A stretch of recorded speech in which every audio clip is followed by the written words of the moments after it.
The phase?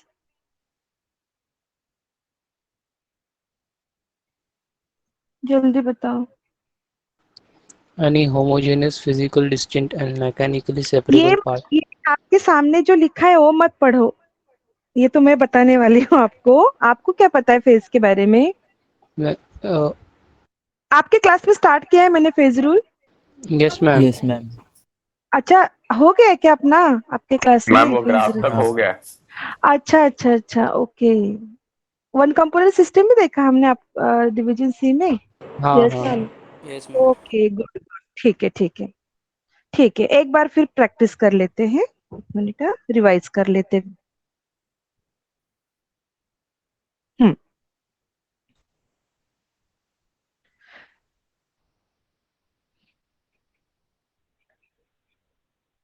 Phase rule हमने learn किया है कि what is the definition of the phase rule.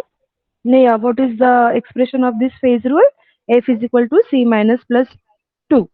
F means degree of freedom, P means phase, C means number of component. Then we have discussed the definitions of phase, component, degree of freedom with example.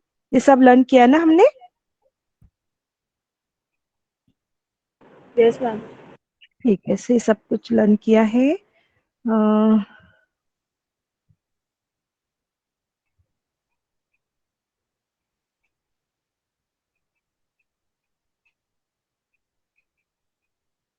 One component भी हो गया अपना ना, one component. Yes, ma'am. Ma'am chemistry का practical कब तक submit? मैंने बताया ना उसी दिन आपको, संडे तक बोला है ना मैंने।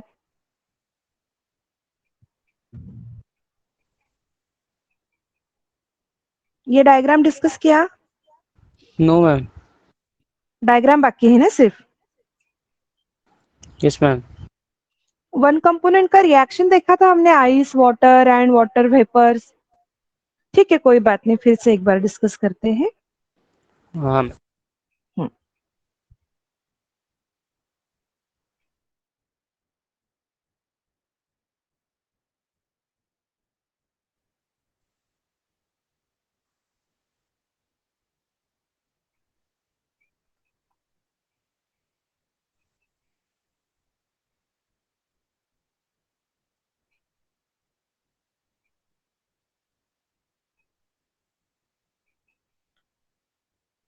देखो दूसरी स्क्रीन दिखाई दे रही है आपको?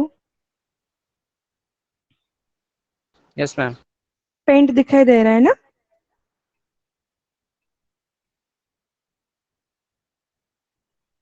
चलो start to draw this diagram.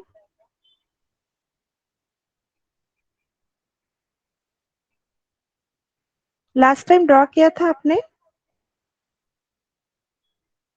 No ma'am.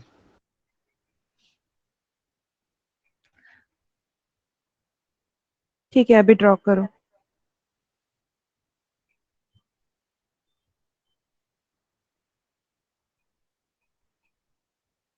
देखो डायग्राम कैसे ड्रॉ करना है।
ड्रॉ कर रहे हो आप लोग?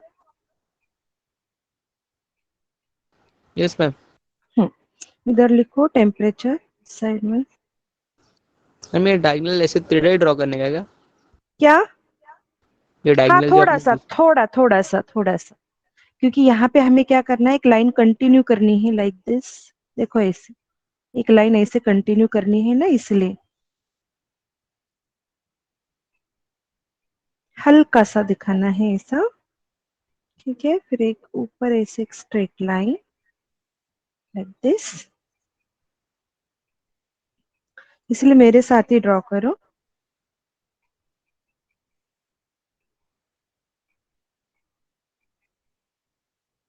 हो गया यहाँ तक? Yes ma'am. ओके।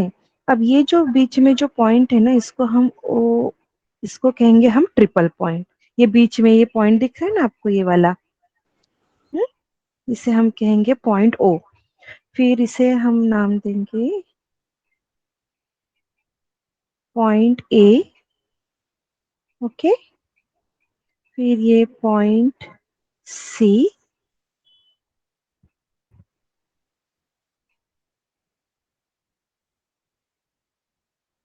यहाँ पे हम दिखाएंगे क्रिटिकल टेम्परेचर 374 डिग्री सेल्सियस। और ये क्या है? It's a critical temperature. आप लिखो इधर 374 के नीचे लिखो क्रिटिकल टेम्परेचर। देखो डायग्राम में दिखाई दे रहा है आपको। और यहाँ पे लिखना है ऊपर, सॉरी सॉरी, ये गलती से मैंने टेम्परेचर लिख दिया। इधर प्रेशर है ना, इस साइड में प्रेशर है, इधर टेम्परेचर है।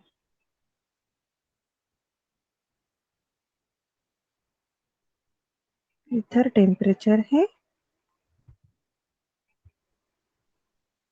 और इधर दिखाना है प्रेशर।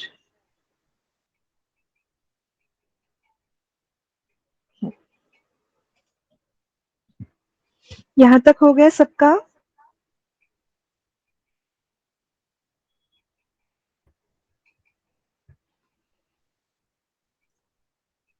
Yes ma'am.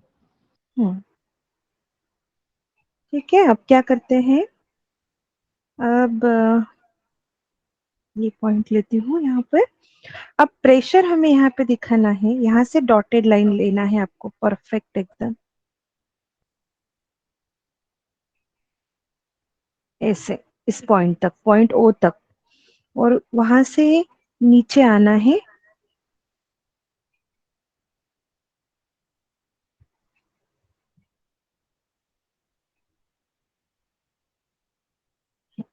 इधर आपको दिखाना है टेम्परेचर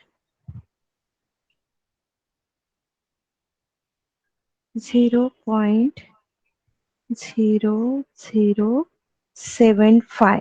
75 और 76 चलता है, ठीक है। 75। यहाँ पे प्रेशर रहेगा 4.58 mm। 4.58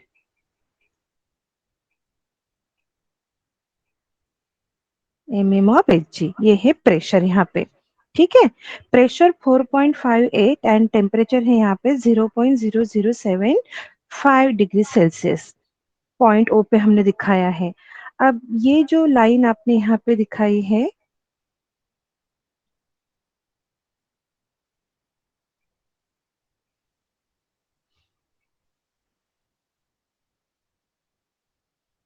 आगे उसके ऊपर थोड़ा सा दूसरा कलर लेती हूँ।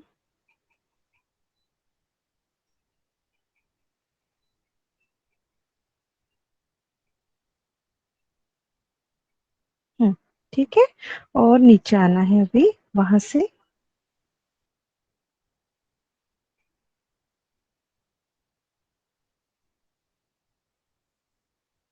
यहाँ पे दिखाना है 0 डिग्री सेल्सियस टेम्परेचर। ये हो गया।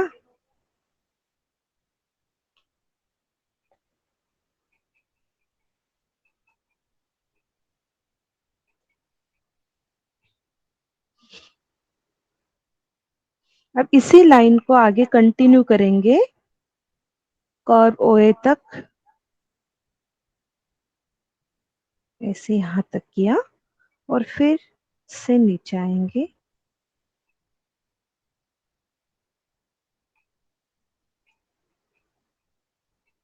यहाँ पे लिखना है आपको 100 डिग्री सेल्सियस, नीचे लिखो, इधर मुझे जगह नहीं है लिखने के लिए।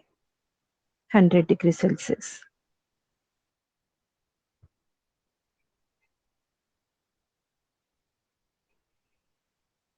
मैम इतना करने से अच्छा वो पीडीएफ में एक्सप्लेन कर देते ना। मैम ऐसा आई नहीं थिंक ये होता हो गया। है, सुनो, ऐसा नहीं होता है। टीचर मैं हूं या आप हो, ये ड्रॉ करना कितना मुश्किल है, आपको आइडिया नहीं इसके बारे में। मैम लास्ट लेक्चर ये मैम हुआ था उसको शायद। दूसरों से नोट्स मिल जाते ना, तो टेंशन नहीं है उसको। मतलब कुछ नहीं मैम।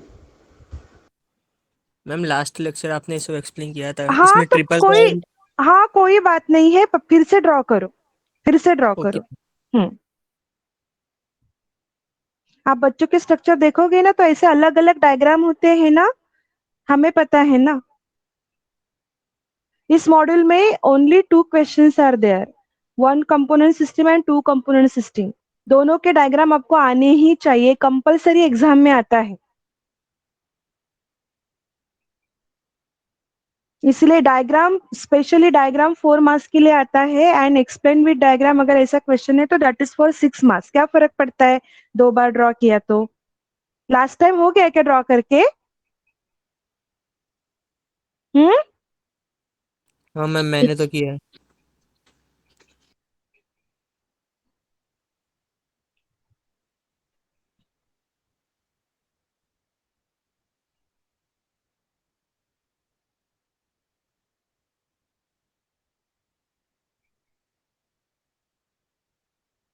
हम्म।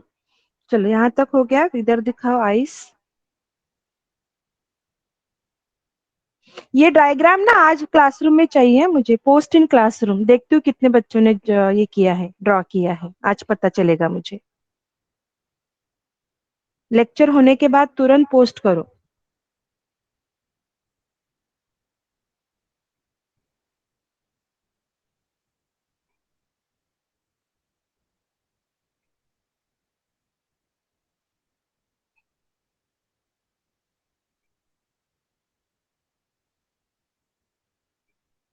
यहाँ पे दिखाओ ice, water and vapour phase.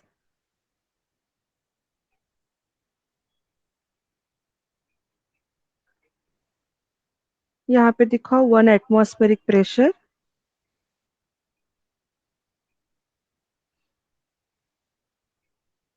हाँ, ये डिस्कस किया क्या हमने लास्ट लेक्चर में कर्व के बारे में?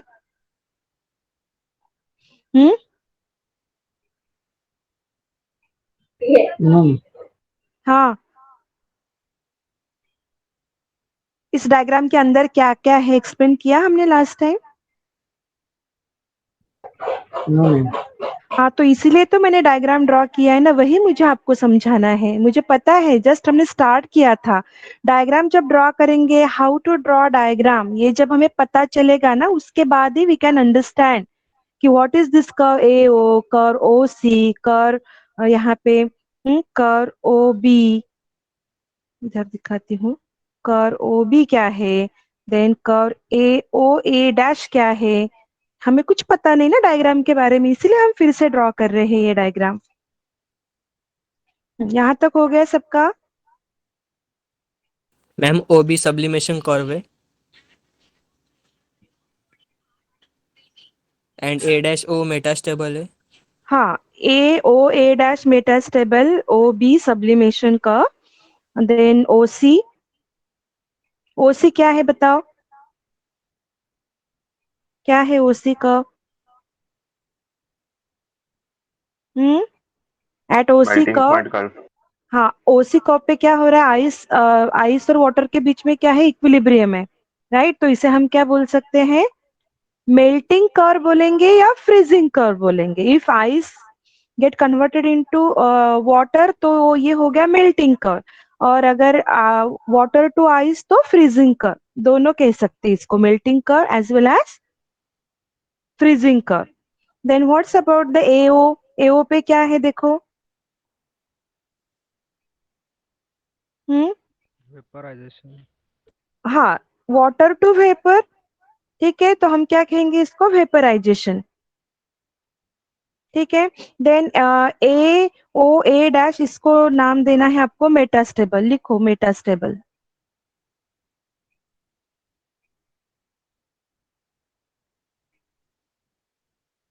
मेटास्टेबल लिखो वहां पे, इधर लिखो मेटास्टेबल। और ये ओ भी क्या है? सब्लिमेशन।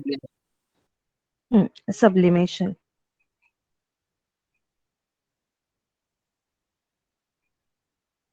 ठीक है, अब मुझे बताओ डिग्री ऑफ फ्रीडम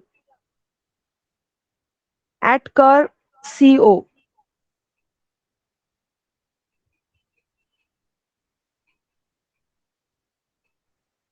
कौन बताएगा? How many curves are there? हम्म,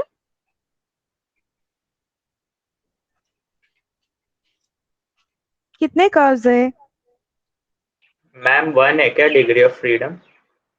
हाँ, वो कैलकुलेट करते हैं, रुको जरा। पहले ये बताओ मुझे कि कितने नंबर ऑफ कर्व्स है, मेन One. कर्व्स। हाँ, 4. हाँ, 2, 4 2, मतलब एक मेटास्टेबल वाला, लेकिन मेन कर्व कितने दिखाई दे रहे हैं हमें यहाँ पे? 3, हाँ, 3, कर, हाँ कर 3. ओ, हाँ यस, एक मिनट। हाँ, कर ओ ए, ठीक है, देन कर ओ सी, और कर्व क्या है अपना? O B. ठीक है, और ये कर ओ ए डैश, ये है हमारा कौन सा कर्व बोला मैंने? मेटास्टेबल। ठीक है, अब कर ओ ए देखो। कर O A is called as a vaporization curve. अब वेपराइजेशन कर्व मतलब यहाँ पे क्या है कि टू फेजेस को exist in equilibrium along with this curve. And कर ये जहाँ ये जो ओ ए यहाँ पे दिखाई दे रहा है, कर ओ ए की बात कर रहे हैं हम। हाँ, कर ओ ए की बात कर रहे हैं। वाटर एंड वाटर वेपर्स यहाँ पे आपको दिखाई दे रहे हैं इस डायग्राम में। हम्म, यहाँ पे कर ओ ए, ये जो कर है ओ ए, दिस कर ओ ए, यहाँ पे क्रिटिकल टेम्परेचर है 218 एटमॉस्फेरिक प्रेशर है यहाँ पे। रुको, पहले ये पॉइंट हम बाद में देखते हैं, यहाँ से स्टार्ट करते हैं हम पहले। ये हमने डिस्कस नहीं किया था ना? ये डिस्कस किया था क्या डायग्राम? नहीं ना? नहीं. ठीक है, अब यहाँ पे देखो, कर्व यहाँ से स्टार्ट करते हैं हम। ओसी से स्टार्ट करते हैं, ओसी से। अब ओसी में इक्विलिब्रियम किसके बीच में है? यहाँ पे इक्विलिब्रियम कौन सा दिखाई दे रहा है आपको? किसके बीच में इक्विलिब्रियम है ओसी कर्व पे? Ice and water. Ice and water के बीच में। ठीक है, अब मुझे बताओ डिग्री ऑफ फ्रीडम कितना आएगा यहाँ पे? डिग्री ऑफ फ्रीडम कितना आएगा? What is the formula of Gibbs phase rule? Roll number 26।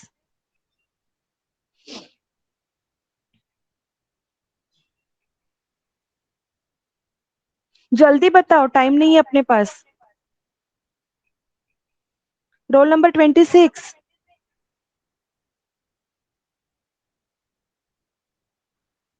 39।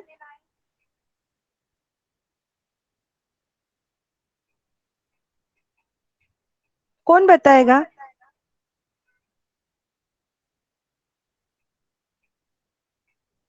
F is equal to P minus C plus 2. F is equal to C P minus minus P C plus minus C plus 2. C minus P plus 2। 2. अब ये जो diagram है, ये one component का है या to component का है?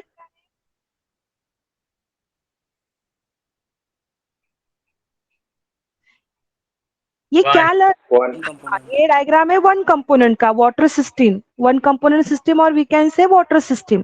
बराबर। आपने जैसे हमने लास्ट लेक्चर में डिस्कस किया था कि इसका रिएक्शन हम ऐसे दिखाते हैं ना, ऐसे आइस, फिर वाटर, लिक्विड, और यहाँ पे क्या है? वेपर। ऐसा देखा था ना हमने? तो इसमें क्या है कि नंबर ऑफ कंपोनेंट कितना है इस रिएक्शन में?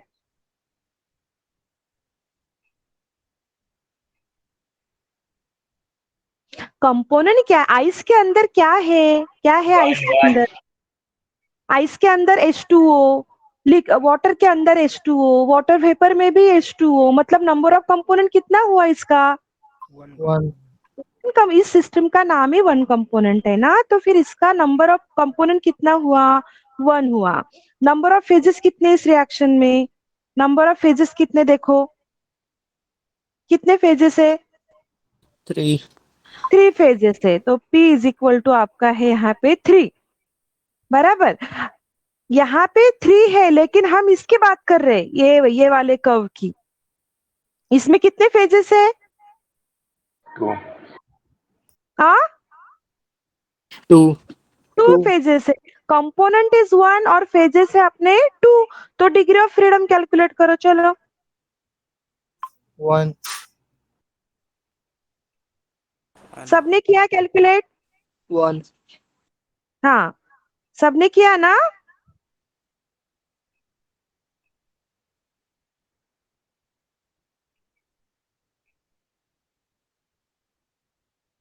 कंपोनेंट है अपना 1, फेजेस है अपने, हाँ, 2 प्लस 2, मतलब F इजिकल टू क्या आ रहा है आपका यहाँ पे?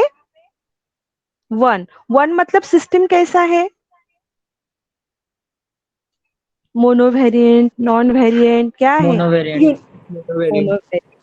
समझ में आया? अब ये हो गया कर्व OC के बारे में। नाउ कर्व OB के बारे में, OA के बारे में देखते हैं। इक्विलिब्रियम किसके बीच में है? वाटर एंड वेपर के बारे में। What is the degree of freedom here? How number of phases, जल्दी बताओ कितने हैं number of phases? 2। Number of component, number of component 1. 1। Okay, तो डिग्री ऑफ फ्रीडम यहाँ पे भी क्या आएगा? 1. डिग्री ऑफ फ्रीडम यहाँ पे आएगा 1, मतलब OA पे भी आपका डिग्री ऑफ फ्रीडम 1, मतलब सिस्टम कैसा है यहाँ पे भी? हाँ, Monovariant. मोनोवेरिएंट है। Now curve OB, curve OB को क्या कहते हैं हम? कौन सा कर्व बोलते हैं यहाँ पे? Sublimation curve. यहाँ पे वेपर और आइस, ये देखो, वेपर एंड आइस, ठीक है। यहाँ पे नंबर ऑफ फेजेस, कितने नंबर ऑफ फेजेस? 2. 2। 2. और नंबर ऑफ कंपोनेंट, 1. तो यहाँ पे भी डिग्री ऑफ फ्रीडम क्या आ रहा है? 1। 1. मतलब हर कर्व, कर OA, कर OB, कर OC, हर कर्व पे हमें क्या मिल रहा है? मोनोवेरिएंट सिस्टम मिल रहा है यहाँ पे। 2 phases 1 component, 2 phases 1 component. Okay, ऐसा हम स्टडी कर सकते हैं यहाँ पे। देन कर OB के OB हो गया अपना, सब्लिमेशन कर्व बताया ना मैं हाँ, सब्लिमेशन कर्व अपना हो गया, ठीक है। यहाँ पे OC हमने देखा, OC, ये भी हमारा हो गया, OA भी हमारा हो गया। Now how many areas are there in this diagram? Area कितने दिखाई दे रहे हैं आपको? एरिया,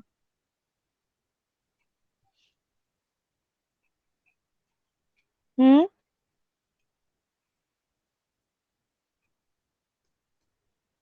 कितने एरिया दिखाई दे? देखो मैं एक दिखाती हूँ आपको एरिया, 3. ठीक है। 3. हाँ, ये 3 एरिया, एक जो ये है देखो, ये COA, मैम तीनों फेजेस का एक है ना? हाँ। फिर हम यहाँ पे देखते हैं दूसरा वाला AOB, और तीसरा कौन सा रहेगा? COB। ऐसे कर्व दिखाई दे रहे, 3 डिफरेंट कर्व्स यहाँ पे, ठीक है। हर कर्व में मतलब जो एक इंडिविजुअल जो फेज है उसके लिए एक कर्व है यहाँ पे, सॉरी एरिया, एरिया। तो आप यहाँ पे लिख सकते हो कि कितने एरिया है इस डायग्राम में, कितने एरिया है? Area, area AOB, AOC and COB। फिर उसके बाद क्या? हाँ, अब एरिया की बात करते हैं। हाँ, एरिया की बात करते हैं हम, थोड़ा इसको,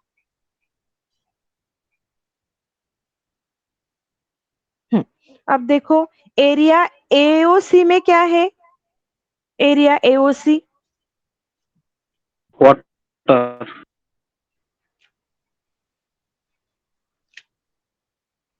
क्या है? एरिया AOC में वाटर। एरिया AOB में क्या है? वेपर। एरिया COB में क्या है? क्या है? आइस। ओके, अब एरिया AOC का मुझे डिग्री ऑफ फ्रीडम बताओ, कितना डिग्री ऑफ फ्रीडम है? What is the number of phases? 3. अरे AOC की बात कर रहे हैं ना हम, वाटर ही है ना इसके अंदर, वाटर ही है ना सिर्फ इस एरिया में, 1 phase. तो फेज कितना तो इसका फेज कितना आएगा? 1. 1. Number of component 1. What's about the degree of freedom? 2. देखो करो सब लोग कैलकुलेट, आ रहा है 2 बराबर? 2 मैम. ओके, मतलब Yes, यहाँ ma'am. पे मतलब सिस्टम कैसा होगा आपका? Bivariant. Bivariant. Okay, then area AOB क्या है इसमें? वेपर है। Number of phases 1, 1. 1. Component 1, so what's about the degree of freedom? F क्या आएगा फिर? 2. 2, यहाँ पर भी 2 आ रहा है। Then what's about the ice area COB के बारे में बताओ। आइस में क्या है इधर? 1 phase 1 component, that's why degree of freedom is equal to 2। 2. यहाँ पर भी 2, मतलब हर एरिया में आपको डिग्री ऑफ फ्रीडम सेम मिल रहा है, दैट इज 2। तो 2 है, मतलब सिस्टम कैसा है आपका? बाइवेरिएंट। क्या है? बाइवेरिएंट। ठीक है, अब जो मेन पॉइंट है हमारा, that is point O। O point को क्या कहते हैं? Triple point. पॉइंट O को कहते हैं ट्रिपल पॉइंट। अच्छा, क्या दिखाई दे रहा है ट्रिपल पॉइंट पे आपको? ठीक से देखो ट्रिपल पॉइंट को, क्या Curves दिखाई दे रहा है? OA, OB and OC meet at a point O. Point O. Okay, curve OA, OC, OB meets at point O. That is called as a triple point. What's the pressure and temperature at this point? इसका मतलब क्या हुआ? मतलब कि 3 phases coexist together at this point O. That is called as a triple point. But ये possible है क्या? देखो, ये possible तब है when the temperature and pressure रहेगा 4.58, ओके, एंड टेम्परेचर रहेगा आपका 0.0075 डिग्री सेल्सियस। अगर ये कंडीशन है, देन ओनली 3 फेजेस कैन को एग्जिस्ट टुगेदर। आप इमेजिन करो, एक ग्लास में हमने वाटर लिया है और उसमें आइस क्यूब्स डाल दिया, वो रहेगा क्या as it is ice cube? रहेगा? No. वेपर मिक्स कर दिया, तीनों फेजेस को एक साथ मिक्स कर दिया, ओके, एक वेसल में, तो इज इट पॉसिबल? नहीं, पॉसिबल ही नहीं है एक साथ रहना। 3 फेजेस एक साथ रह ही नहीं सकते। बट ये कब पॉसिबल है? when the temperature is 0.0075 and pressure 4.58। तो जिस पॉइंट पे 3 फेजेस को exist together, that is called as a triple point. तो आपको ट्रिपल पॉइंट के बारे में एक्सप्लेन करना पड़ेगा, उसमें लिखना पड़ेगा the 3 curves AO, OB, OC meet at point A, okay, where 3 phases को एग्जिस्ट टुगेदर। ठीक है, तो ये पॉइंट कैसा रहेगा एट दिस पॉइंट? हाँ, टेम्परेचर क्या रहेगा? Temperature 0.0075 and pressure 4.58, and that's what's called as a triple point. Okay, now tell me degree of freedom at this point O. Degree of freedom निकालो, चलो। कितने फेजेस है at point O? 3 phases. What's about the component? 3. No, component 1। 3 Okay, ma'am. Phases. देखो ना, ice में H2O, water में H2O, vapour में H2O, मतलब कंपोनेंट, ये 1 कंपोनेंट का ही एग्जांपल है ना, कंपोनेंट है इसमें 1 और Okay, ma'am. फेजेस है यहाँ पे 3 एट दिस पॉइंट O। हाँ, इस पॉइंट पे 3 फेजेस को exist together, that's why phases are 3, component is 1, that's why degree of freedom क्या आएगा आपका? 0. 0 आएगा। ठीक है, 0 मतलब सिस्टम क्या हो रही है यहाँ पे? Non-variant. ओके, यही आपको डायग्राम में एक्सप्लेन करना पड़ता है, यही हम इसमें एक्सप्लेन करते हैं। तो ये सबसे मेन है, इस पर क्वेश्चन आएगा मैम वो आपको। पॉइंट पे हुआ क्या फिर? कौन से अगर पॉइंट पे? वही वो पॉइंट पे अगर प्रैक्टिकल देखा जाए तो मतलब ये पॉइंट O पे को एग्जिस्ट करते हैं ना 3 फेजेस। बस हाँ यही है, ये सिस्टम को स्टडी करते हैं ना, कैसे कन्वर्जन होता है ice to vapour, vapour to ऐसा, आइस टू ये क्या बोलते हैं उसको, ice to water, water to ice to vapour, vapour to water, मतलब पूरे सिस्टम को स्टेप बाय स्टेप लर्न करना पड़ता है इसमें। हमने स्टार्टिंग में क्या देखा, क्या है इसका यूज, फेज रूल का यूज क्या है, किस लिए यूजफुल है ये।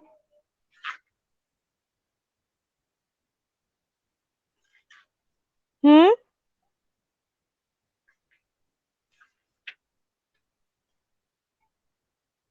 it is important tool, it's helpful to study the heterogeneous equilibrium।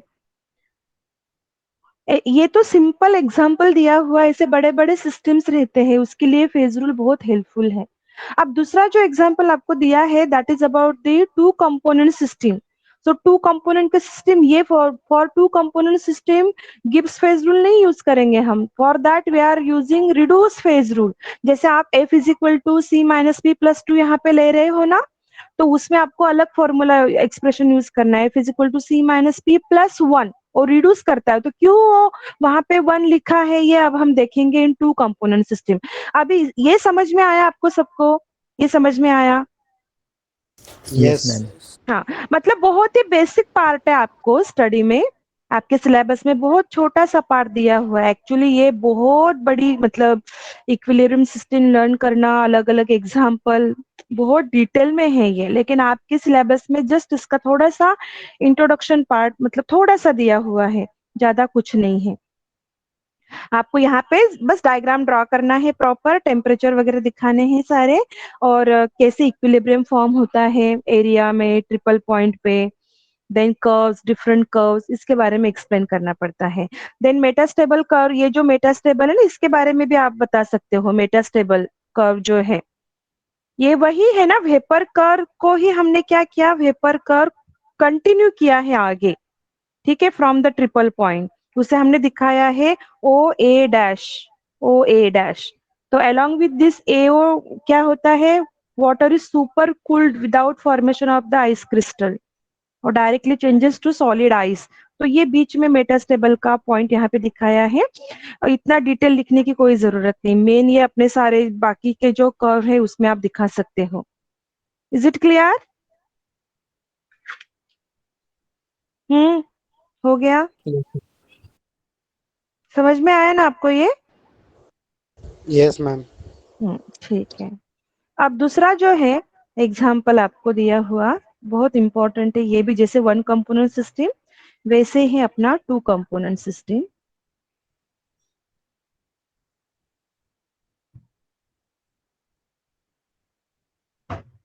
To component system, ठीक है। अब टू कंपोनेंट सिस्टम में इसका मतलब क्या है, टू कंपोनेंट सिस्टम, हाँ, टू कंपोनेंट सिस्टम मतलब क्या होगा?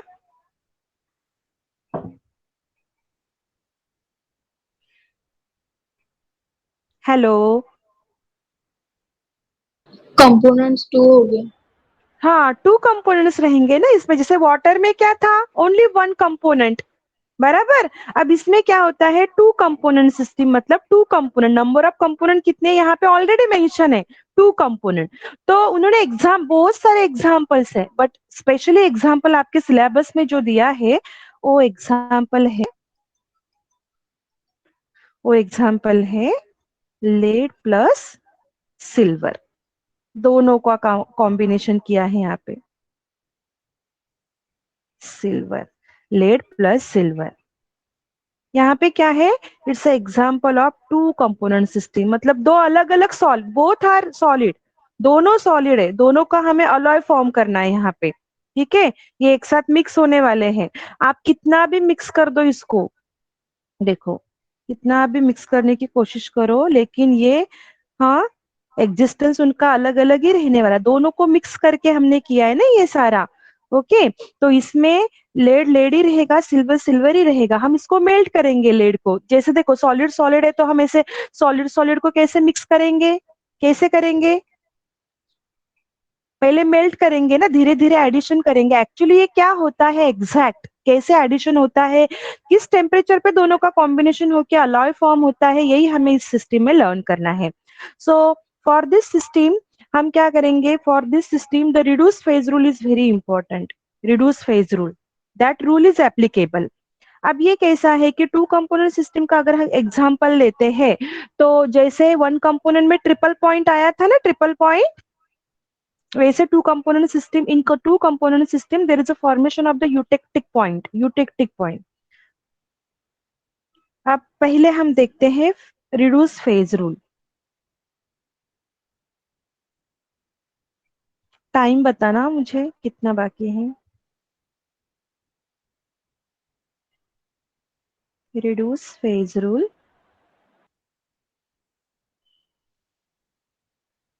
और इसे हम कहेंगे कंडेंस फेज रूल।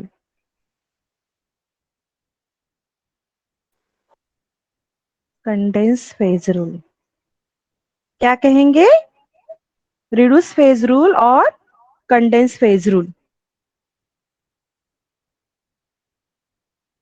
अब कैसे ये लिखना है, ये देखो, ये है F is equal to C minus P plus 1, ऐसा आपको यहाँ पे कंसिडर करना है। इसको हमने रिड्यूस किया है बाय 1। अब एग्जाम्पल जो है हमारा यहाँ पे लेड प्लस सिल्वर सिस्टम का, जी, ठीक है। अब इसमें कितने फेजेस प्रेजेंट होते हैं, टू कंपोनेंट सिस्टम है ये, ठीक है, and how many phases are involve in this system. So कितने फेजेस होते हैं एक्चुअली, यहाँ पे है solid PB, then solid AG. अब दोनों को क्या करेंगे हम, मेल्ट, हीट देने, हीटिंग करने के बाद क्या होंगे, मेल्ट हो जाएंगे ना दोनों। तो तीसरा जो आएगा हमारा, solution of lead and silver in molten state, दोनों का सॉल्यूशन। तो यहाँ पे तीसरा फेज आएगा आपका solution of PB plus AG, ये तीसरा फेज हो गया। Solid PB, solid AG, solution of both, ये तीसरा फेज। And fourth one is vapour, vapour phase. Fourth one क्या है, 1 2 3 एंड 4, कितने फेजेस है टोटल सिस्टम में, 4. 4। ओके 4 है, बट एक्चुअली यहाँ पे जो प्रेशर का जो इफेक्ट देखो, जैसे वाटर में आपने टेम्परेचर और प्रेशर यूज किया था ना, टू वेरिएबल, यहाँ पे हम क्या करेंगे, टेम्परेचर एंड कॉन्सेंट्रेशन की जरूरत है हमें, कॉन्सेंट्रेशन की, ये दो वेरिएबल यूज करने वाले हैं टू ड्रॉ द डायग्राम। यहाँ पे इसीलिए प्रेशर को यहाँ पे क्या कंसिडर किया है, इट इज निग्लेक्टेड, प्रेशर को कंसिडर ही नहीं करेंगे, प्रेशर को कंसिडर नहीं करेंगे, इसलिए यहाँ पे जो वेपर फेज आपने लिखा है ना, इसको हम क्या करेंगे, निग्लेक्ट करेंगे, वेपर फेज को कंसिडर नहीं करेंगे। मतलब वैसे देखा जाए तो 4 फेजेस है, बट वेपर फेज को हम क्या करेंगे, यहाँ पे निग्लेक्ट करेंगे। And we will discuss about only the solid lead, solid silver and solution of both. Is it clear?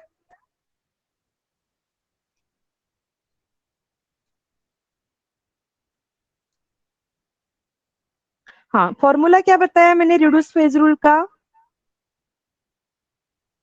F is equals to C minus P plus 1. हाँ ये याद रखना है, ठीक है। अब जैसे कि as the gases phase is practically absent यहाँ पे, तो हम दो प्रेशर को निग्लेक्ट करने वाले हैं, and by using the condense phase rule पूरा डायग्राम ड्रॉ करेंगे, और डायग्राम ड्रॉ करने के बाद उसमें जो कर्व्स आते हैं एंड यूटेक्टिक पॉइंट, कौन से पॉइंट पे दोनों का कॉम्बिनेशन हो रहा है, दोनों को मेल्ट करेंगे। जैसे कि आपने पूरा ले लिया 100% प्योर एजी, ओके, और 100% प्योर पीबी, राइट। तो इसमें जब हम दोनों का एडिशन करने लगेंगे, अभी ये क्या प्योर फॉर्म में है ना, और ये भी प्योर फॉर्म में है, तो इसका जो भी मेल्टिंग पॉइंट रहेगा वो डिफरेंट रहेगा, मेल्टिंग पॉइंट हमारे डिफरेंट रहेंगे। जब एडिशन करेंगे तो मेल्टिंग पॉइंट क्या होगा, फॉल्स डाउन। तो ये कैसा होता है, ये हम डायग्राम में देखते हैं।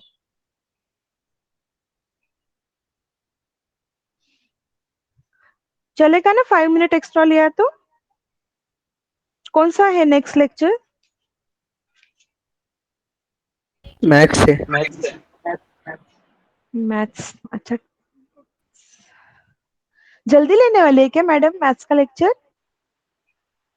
मैम आ जाता है, लिंक आ जाता है। लिंक आ गया है क्या? 11 बजे। अच्छा मैम ठीक आया है। नहीं अभी आप तक, ले लो, आप लो मैम। आप ले लो। अच्छा अच्छा ठीक है, थोड़ा सा समझाती हूँ क्योंकि फिर ना हम थोड़ा पीछे रह जाएंगे। देखो कैसे ड्रॉ करना है, सिंपल एकदम। नहीं, इसे यहाँ पे करने की जरूरत नहीं है। हम्म, देखो सिंपल डायग्राम है। यहाँ पे आपने लिया इस साइड में 100% एजी। 100% एजी है तो पीबी कितना दिखाएंगे यहाँ पे फिर? 0%. 0% पीबी। ठीक है, यहाँ पे 100% आपका पीबी है तो एजी कितना? 0%. एजी। ठीक है, अब ये हमने दिखा दिया। यहाँ पर डायग्राम कैसे ड्रॉ करेंगे, इस साइड में हमें चाहिए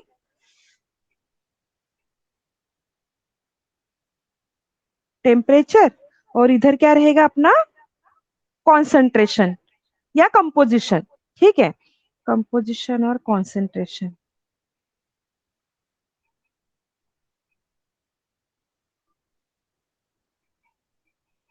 कंपोजिशन ऐसा। अब हम स्टार्ट करेंगे। अभी यहाँ पे 100% एजी है तो 100% का जो मेल्टिंग पॉइंट है दैट इज 961 डिग्री सेल्सियस। और ये 100% जो पीबी है उसका मेल्टिंग पॉइंट है 327 327 डिग्री सेल्सियस। ओके, अब इसको दिखाने के लिए हम थोड़े से पॉइंट दिखा देते हैं। इधर पॉइंट हम दिखाएंगे यहाँ पे। ये रहे, ये है हमारा बी पॉइंट और इधर दिखाएंगे हम ए पॉइंट जहाँ पे मेल्टिंग पॉइंट दिखाया है। और यहाँ पे डॉटेड लाइन दिखानी है लाइक दिस। अब यहाँ पे 100% है that's why the melting point is 961। यहाँ पे भी पीबी प्योर है तो 327 बराबर। अब जब दोनों का एडिशन होने लगेगा एक दूसरे में तो क्या होगा, यहाँ एजी की बात करते हैं तो क्या होगा, the melting point falls down यहाँ तक ऐसा। और इधर भी सेम केस, ये दोनों एक दूसरे में ऐड हो जाएंगे तो इसका भी मेल्टिंग पॉइंट यहाँ पे ऐसा नीचे आ जाएगा और इसको पॉइंट हम देंगे ओ। अब ये जो ओ पॉइंट है ना, यहाँ पे हमें ऐसी डॉटेड लाइन दिखानी है। ठीक है, ये जो पार्ट रहेगा यहाँ पे अपना सॉलिड एजी है और साथ ही हीटिंग की वजह से क्या हो रहा है, वो मेल्ट हो रहा है ना, तो सॉलिड एजी प्लस लिक्विड यहाँ पे। और ये जो पार्ट है यहाँ पे लिखना है, यहाँ पे लिखना है सॉलिड, हाँ, पीबी प्लस लिक्विड यहाँ पे इधर। समझ में आया? यहाँ पे क्या लिखेंगे, सॉलिड पीबी प्लस लिक्विड। और दोनों का यहाँ पे लिखेंगे हम सॉल्यूशन या लिक्विड। लिक्विड लिखेंगे, लिक्विड। यहाँ पे दोनों का लिक्विड है। अब ये पॉइंट जरा देखो, ओ पॉइंट देखो। पॉइंट ओ को अगर हम देखेंगे तो यहाँ पे भी देखो 3 फेजेस को एग्जिस्ट टुगेदर। यहाँ पे देखो लिक्विड है, ये वाला सॉलिड, सॉलिड और लिक्विड, तो ये पॉइंट बन जाता है यूटेक्टिक। यूटेक्टिक पॉइंट क्यों कहते हैं कि यहाँ पे एग्जैक्ट फॉर्मेशन होता है। यहाँ पे 2.6% एजी और 97.4% पीबी, ये दोनों का प्रॉपर कंपोजिशन लेके कॉम्बिनेशन बन जाता है, तब जाके ये अलॉय बनता है। ऐसा नहीं कि 50% एजी ले लिया और 50% पीबी या 60% एजी और 40% पीबी और दोनों को मिक्स कर दिया और अलॉय फॉर्म हुआ, नहीं। एक्चुअली उनका प्रॉपर प्रोपोर्शन होना चाहिए, अपने आप बनता है कि इस पॉइंट पे आने के बाद एट दिस पॉइंट ओ, यहाँ पे 2.6% of AG and 97.4% of PB, ऐसे दोनों का कॉम्बिनेशन बन जाएगा और वहां पे बन जाएगा अपना प्रॉपर अलॉय बराबर। तो फिर उसके बाद आप कितना भी कोशिश करो एजी डालने का उसके अंदर, वो ऐड नहीं होगा, वो सैचुरेटेड फॉर्म में सेपरेट हो जाएगा। आपने पीबी ऐड किया उसका भी वैसे ही होगा, ये प्रॉपर कंपोजिशन बन जाएगा यहाँ पे एट दिस यूटेक्टिक पॉइंट। समझ में आया? Yes ma'am. ठीक है। अब इसके बारे में देखो, अब थोड़ा सा हमें डिटेल देखना पड़ेगा। जैसे पॉइंट ओ ए है ना, ये वाला curve curve A O, ma'am यूटिक point मतलब यूटेक्टिक पॉइंट जैसे हमने ट्रिपल पॉइंट कैसे देखा था, ट्रिपल पॉइंट। हाँ यूटेक्टिक पॉइंट में क्या है कि एट दिस पॉइंट एक्चुअली ये जो पॉइंट है यहाँ पे टेम्परेचर है, एक मिनट है मैं टेम्परेचर लिखना भूल गई, सॉरी। यहाँ पे देखो, ये जो टेम्परेचर है यहाँ पे 303 डिग्री सेल्सियस टेम्परेचर, हाँ ऐसे दिखाया मैंने। और एक ये जो पॉइंट ओ है ना इधर, ये पॉइंट ओ, इसे कहते हैं यूटेक्टिक पॉइंट। तो यूटेक्टिक पॉइंट के क्या रिप्रेजेंट करता है, fix composition of silver and lead. कितना सिल्वर चाहिए यहाँ पे, ओनली 2.6%, और लेड कितना चाहिए, 97.4%। ये प्रॉपर फिक्स कंपोजिशन बन जाता है एट टेम्परेचर 303, इसे कहते हैं यूटेक्टिक पॉइंट। और इसी पॉइंट पे क्या है, two curves AO and BO meet at point O, where three phases को एग्जिस्ट टुगेदर। कौन कौन से फेजेस को एग्जिस्ट करते हैं, solid AG, solid PB and solution. Three phases को exist together and according to the reduce phase rule system कैसा होगा, यूनिवेरिएंट बायवेरिएंट, ये हम कैलकुलेट करेंगे। फिर हम लिखेंगे यहाँ पे F is equal to C minus P plus 1। आपका C कितना है बताओ जल्दी, कितने कंपोनेंट सिस्टम है ये, 2 टू। नंबर ऑफ फेजेस कितने हैं एट दिस पॉइंट, ये ट्रिपल पॉइंट, ये यूटेक्टिक पॉइंट पे कितने फेजेस है, हाँ।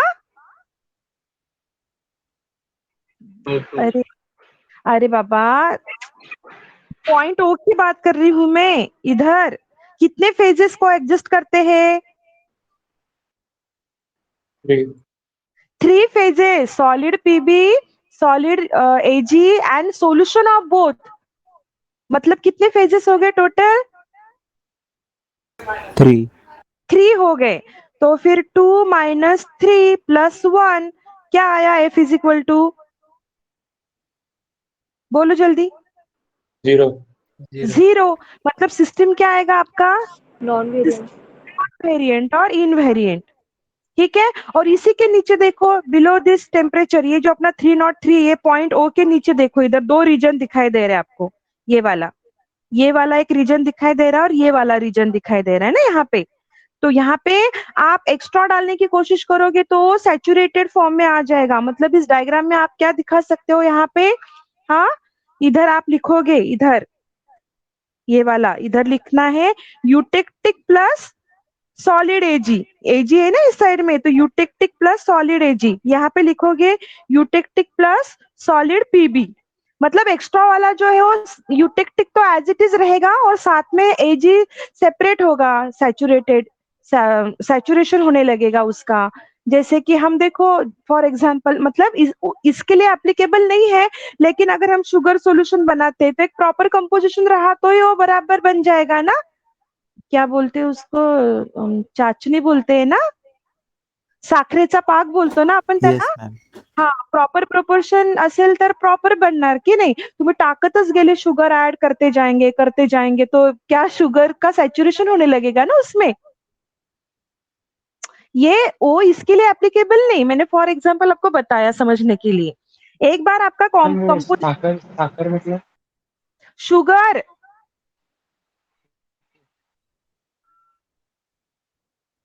किसने पूछा है मुझे, शुगर पता है ना, विशाल विशाल हाँ विशाल, शुगर पता है ना आपको। हाँ शुगर पता है।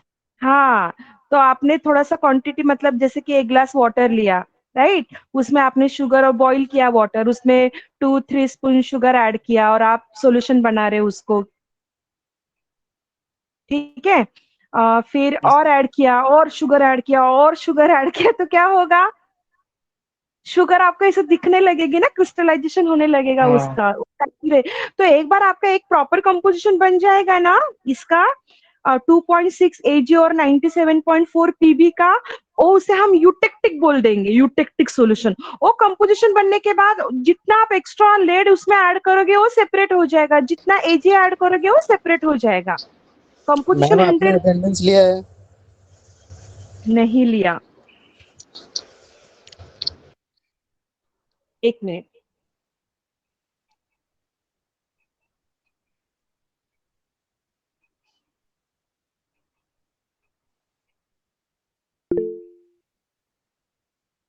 स्क्रीनशॉट ले लेती हूँ, रुको।